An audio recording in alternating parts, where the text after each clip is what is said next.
जय माता दी। तो भैया लोग रउआ सबके बतला दे कि बहुत इंतजार अलग रउआ सबके पावर स्टार पवन भैया के देवी गीत के लेके। खास करके हमरो भैया अगर देवी गीत में कहीं तो बहुत ज्यादा इंतजार करी ले पवन भैया के गाना के लेके कि कब तक पवन भैया के आवाज में कोनो देवी गीत आवे और सुनने में भैया दिल खुश हो जाए, रोआ खड़ा हो जाए। जैसे मैं फर्स्ट गाना आयल पावर स्टार पवन भैया के, तो भैया पूरा रोआ खड़ा हो गए रही, कसम से कहता नहीं। और गाना डिलीट भइल तो बहुत देर तक आदमी सोच में पड़ गए रहे कि आखिर में गाना डिलीट भइल का है। तो भैया टेक्निकल इशू की वजह से हो सकता और भइल रहे टेक्निकल इशू की वजह से।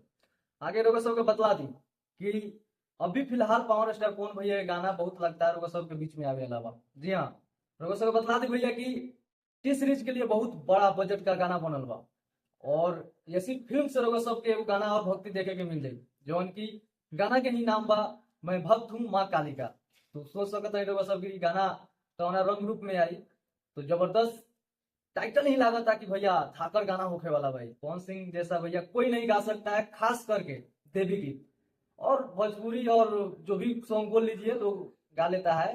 कोई कोई तो बोलता है कि पवन सिंह गाने के सिवा और कुछ नहीं करता है, बट आप सबको बतला दे कि पवन सिंह जब कुछ करते नहीं गाने के सिवा तो भैया सारे फिल्म का रिकॉर्ड तोड़ दिए हैं। जिस फिल्म का नाम है सूर्यवंशम। तो आप सब